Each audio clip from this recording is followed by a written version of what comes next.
একাত্তরের স্বাধীনতা যদি বাঘ হয়ে থাকে তোমাদেরটা কিন্তু বিড়াল। একাত্তরের স্বাধীনতার সঙ্গে, একাত্তরের মুক্তিযুদ্ধের সঙ্গে, একাত্তরের ত্যাগ তিতিক্ষার সঙ্গে, একাত্তরের জীবন ব্যবস্থার সঙ্গে যুদ্ধ করতে গিয়েছে। ভাগনাটা গুলি গায়ে পড়ে গেছে, লাত মারে উঠে বলছে বাবা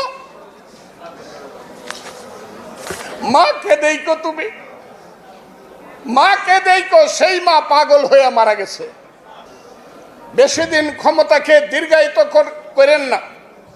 যেসব ছেলেরা বলো বাবারা আমি এখনো তোমাদেরকে সন্তানের মতোই মনে করি, তোমাদের বয়স 22 বছর, 23 বছর, 24 বছর, 25 বছর।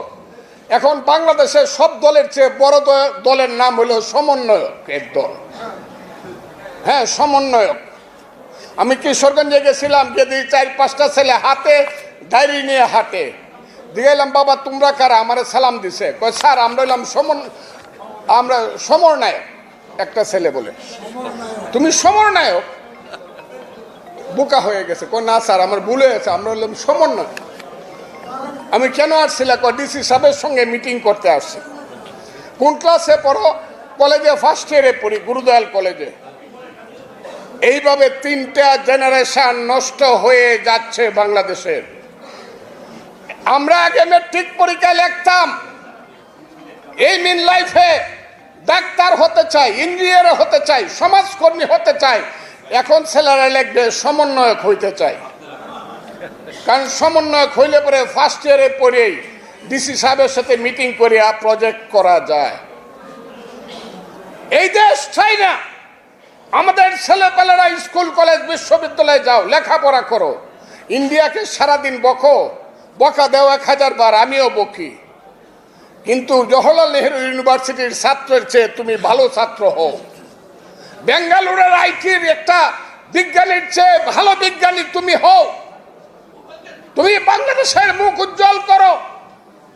সারাদিন শুধু রাজনীতির নামে ঘুরে ঘুরে বাংলাদেশে আমরা যারা বসে আছি আমরা কিছুই বুঝি না। আমাদের কোনো অভিজ্ঞতা নাই, যোগ্যতা নাই। 71 কোনো জিনিস না, ওইটা কোনো স্বাধীনতা ছিল না। তোমরা স্বাধীনতা দিবা? আরে বাবা, 71-এর স্বাধীনতা আর এই স্বাধীনতা, বিড়ালরে কিন্তু বাঘের মাসি বলা হয়। 71-এর স্বাধীনতা যদি বাঘ হয়ে থাকে তোমাদেরটা কিন্তু বিড়াল। 71-এর স্বাধীনতার সঙ্গে, 71-এর মুক্তিযুদ্ধের সঙ্গে, 71-এর ত্যাগ তিতিক্ষার সঙ্গে, 71-এর জীবন ব্যবস্থার সঙ্গে যুদ্ধ করতে গিয়েছে। ভাগনাটা গুলি গায়ে পড়ে গেছে, লাত মারে উঠে বলছে বাবা মাকে দেখো, তুমি মাকে দেখো। সেই মা পাগল হয়ে মারা গেছে। মুক্তিযুদ্ধ আপনারা বলেন, এই যে যুদ্ধে 9টা মাস কাটিয়েছেন, বলেন তো দেখি মুক্তিযোদ্ধারা জীবনের যে শ্রেষ্ঠ সময়ের ত্যাগ করেছেন তার সাথে কোনো তুলনা হয় কিনা বলুন না দেখি। আপনারা কি সব ভুলে বসে আছেন নাকি? তাহলে যখন বলে 71-এর মুক্তিযুদ্ধ কিছু না, তাহলে আপনারা চুপ করে থাকবেন? চুপ করে থাকবেন? যদি না থাকেন আমাকে হাত তুলে দেখান যে 71-এর মুক্তিযুদ্ধ আমরা ভুলবো না। কাজেই যারা 71-কে ভুলাইতে চান তাদেরকে আমি সাবধান করে বলতে চাই, এই বাঙালি জাতি কোনো দিন 71-কে ভুলবে না।